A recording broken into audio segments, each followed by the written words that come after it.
Hi everyone, welcome back to Parent Story Hour. On Friday, I read The Case of the Mysterious Tramp, and today it was an Encyclopedia Brown mystery. I have the solution to that, so I hope that you guessed it. But if you didn't, you can go back and rewatch that one now before I give you the solution. So here is the solution. John Morgan said that Mr. Clancy walked around to the front of the truck and raised the hood. He described how Clancy fell over the radiator and slid down the front of the truck after being struck by the tramp. Then he himself climbed out of the truck. But he had said he'd been sitting in the front seat, so he saw the attack through the windshield. Impossible.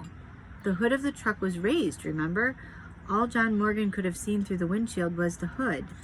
Chief Brown recovered Mr. Clancy's money. The guilty John Morgan was sent to prison. So that was the solution.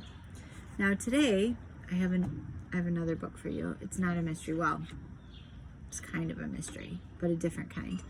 I have coined a new term. I probably haven't. It's probably been out there this whole time. But I have my own personal definition for it, and that is quarantine. And a quarantine is a unit of time. It's a measurement in my mind. So it could mean like a week or 3 hours or 6 years or a Thursday or Valentine's Day. It could really mean anything. It's just any measure of time. So the book that I chose is Curious George, Haunted Halloween, because it could be Halloween. Do you know if today is Halloween? You probably don't. Do you know if today is Thursday? You probably don't know that either. Do you know the date? Probably not. So that's why I picked this one, because it could be any time at any time.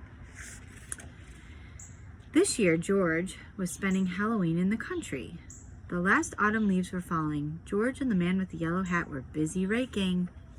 Mrs. Rankins rode by on her bicycle. "Halloween's here. Hang on to your hats," she shouted. "Happy Halloween, Mrs. Rankins," said the man. George was curious. Why would he need to hang on to his hats? George was always curious, not just in the fall. I just want to add that. George went to the Rankins' farm. There were so many pumpkins. His friends Allie and Bill were there too. "Hang on to your hats," said Bill. George and Allie were confused. Why was everyone saying that?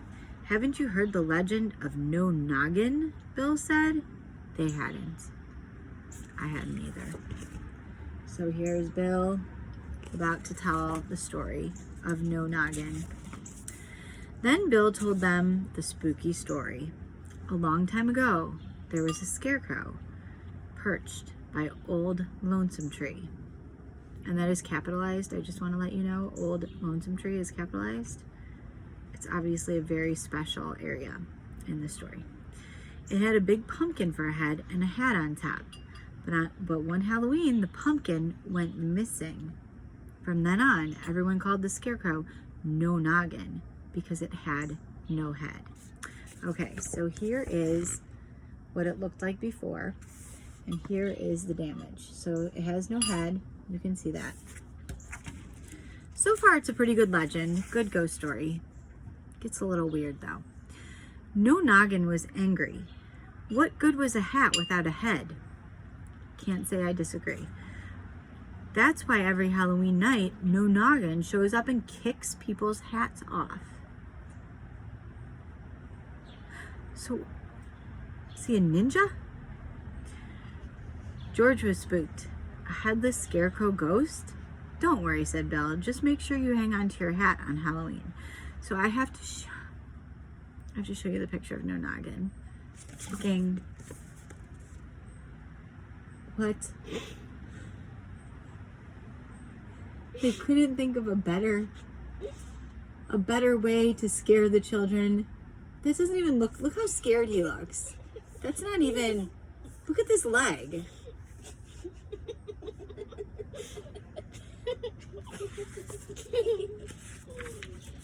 It's not even proportionate to its body. George went home with his pumpkin. He wanted to see his friend and find out more about No Noggin. "It's just a legend, George," said the man. "A tall tale, ghost story. It's not real." But George wasn't so sure. I wouldn't be sure either. George and his friends decided to carve a jack-o'-lantern. George tried to get his mind off ghosts, but he needed to know if No Noggin was real. The next night was Halloween. George and Allie were hiding near Old Lonesome Tree. Once again, capitalized. They were going to catch No Noggin on camera. So here they are.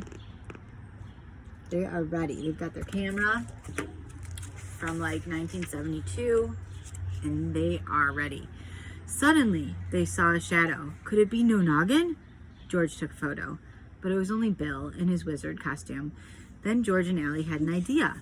Bill could help catch No Noggin with his wizard hat. Like, is it just me, or did this get so much worse so quickly? And then look what he's doing to him. Like, can you imagine? He is like the worst undercover monkey ever. He like jumps out at this poor kid in the woods and takes his picture. Bill stood near Old Lonesome Tree. Once again, capitalized. He walked back and forth and waited for No Noggin to kick his hat. Okay. Suddenly, Bill's hat flew off his head. George and Ellie chased the moving hat into a cave. So it was legitimate. Look what happened. The hat flew off of his head and ran into a cave. You heard that correctly. I mean, it's 2020. Anything's possible. Inside the cave, they found Bill's hat and Jumpy Squirrel, and lots of other hats, all filled with acorns. There was no headless scarecrow. It had been Jumpy all along. Jumpy and his squirrel friends had taken the hats to collect acorn. And look at this. It's quite a collection of acorns in the hats. And what is that? Is that like a giraffe head full of acorns? It sure looks like it. This is just generally creepy, I feel like, this part. How long has this squirrel been doing that? And how do they know its name is Jumpy? Like, did it tell them? Can it talk? I don't know. Like, George can't even talk, and this squirrel can tell him what his name is. George and his friends had solved the mystery, and they even had proof to show everyone the truth behind the legend of No Noggin.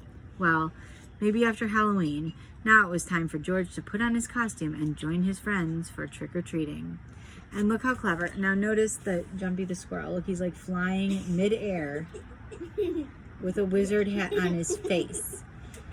Okay, so this has apparently been happening for years, and no one noticed a squirrel just flying through the air with a hat on its head. This is the first time anyone noticed. They're like, oh, it must be a ghost. Couldn't be that squirrel flying through the air. And then George's costume obviously has no noggin. Look at that. Clever, clever. All right, well, that was Curious George Haunted Halloween, because today could be Halloween. It could be Christmas. We don't know. I hope you enjoyed that, and we will see you tomorrow on another Parent Story Hour.